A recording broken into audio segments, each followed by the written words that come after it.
Hi everybody, and welcome to the second of two S2 BGE literacy lessons which are focusing on the skills of formal and informal language. So just to give you a wee reminder, the same as last lesson, there is an accompanying worksheet for this lesson which you'll be able to find on Teams, and that worksheet contains all of the tasks for today's class. So again, we're just kicking off with a short starter task. So it's just called starter task on the worksheet, same as last time, and the same as last time, it's split into two parts. So part one is asking you to look at a list of different situations and highlight the ones where you think informal language might be used. So this one again is just to test and see what you might already know about informal language, what it is and when it should be used, but you've probably got a little bit of an idea after last lesson. And part two of the task, I do not know why we keep losing these, is just the same. It's asking you to look at 3 words from the academic word list and see if you can challenge yourself to use all 3 words to come up with an interesting sentence. So pause the video and try that one now. Okay, so today's lesson is going to be focusing on informal language. So what exactly is informal language? Well, it's the kind of English that we use when we're talking to people that we know really well. So friends, family, things like that. It's more emotional than formal language, and it's used when we want to seem relaxed and friendly and build relationships with people.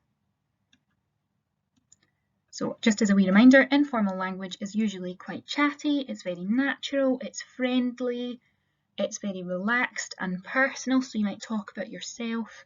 It uses things like slang and abbreviations. It shows a lot more of the writer's personality, and it might even include exaggeration, so it's quite different from formal language.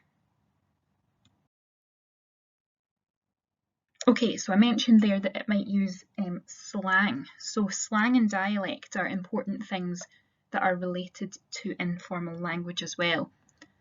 So just in case you don't know, informal language can also include slang. So you probably have a good idea already, but slang usually refers to words or phrases which are really very informal. So for example, saying things like my bad instead of I'm sorry or excuse me, or instead of saying to run away, you might say I'm going to leg it. Okay, so these things are really, really informal. A dialect can also play a big part in informal language. A dialect is like a particular version of a language which is only spoken by people in certain areas or certain groups of people. So for example, Glaswegian people and Londoners both speak English, absolutely, but both groups of people use specific words and phrases that the other people wouldn't use. So people who live in Glasgow might have a whole set of words that you would only hear people saying if you were in Glasgow, and people down in London wouldn't say those words, and the other way around. So people in London might have loads and loads of words that you would only hear if you were in London, and people living in Scotland and places like Glasgow would never use those words. So that's what a dialect is.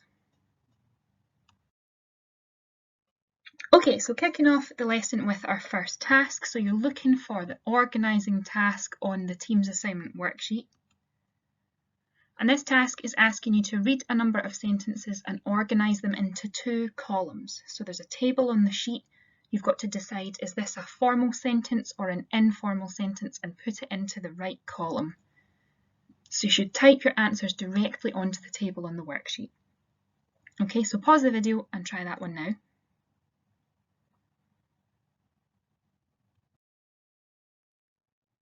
Brilliant. Okay, so moving on to task 2 of today's lesson, it's a writing task. So you're looking for a writing task on the Teams assignment worksheet.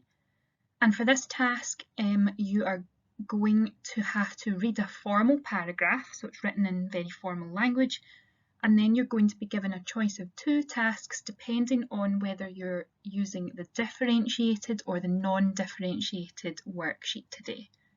So you're either going to be rewriting the whole paragraph using very chatty, informal language to make it sound a little bit more relaxed, or you're going to be filling in the blank spaces with informal language from the word bank. Okay, so one or the other. So pause the video and try that one now. This one might take you a little bit longer, but that's fine.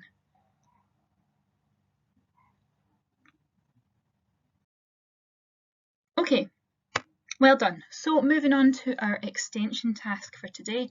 So if you're really feeling like you're getting these tasks and this is nice and easy, you want an extra challenge, then this is the task for you. So you're looking for the extension task on the Teams assignment worksheet.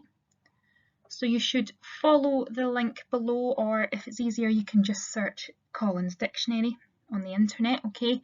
And what I'd like you to do is see if you can find any informal slang words which have been officially added to the dictionary. So it might surprise you to know that, for example, the word yeet is in the dictionary now. Okay, I want you to try and find 3 words that you would normally consider to be slang words that are now in the dictionary, and I'd like you to write them down and write down their meaning, their definition as well. Okay, and then perhaps you can ask yourself, if these words are in the dictionary now, are they truly slang words or are they not slang words anymore? I'll leave that one up to you to have a little bit of a think. So pause the video, try that one now. Okay, so as we did last lesson, we're having another reminder about the private reading project just to end this lesson today. So as a reminder, you should be continuing to work on this to make sure that it's ready in time for coming back to school. So you're either reading 3 novels or 6 short stories by Friday the 5th of February. And remember that there are short stories which have been made available to you on OneNote if you don't have anything to read at home, and you can also use Brown's books to have a read of a novel if you would prefer to do that. So as you read, remember you should be using OneNote to make notes on the characterization, the setting, structure and theme of your stories or your short stories. And again, if you need more of a reminder about why we're doing this and what we're going to be doing next, remember that the full explanation video is on the English Department's YouTube channel, and there's a link to that video on your worksheet so that you can take some time to go over that again and see why we're doing this and what it's all about.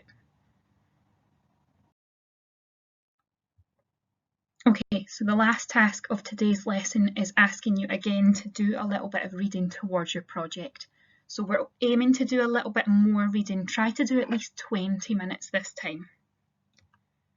And again, once you've finished your reading for the day, you must complete this last task, which is at the bottom of your worksheet for this lesson.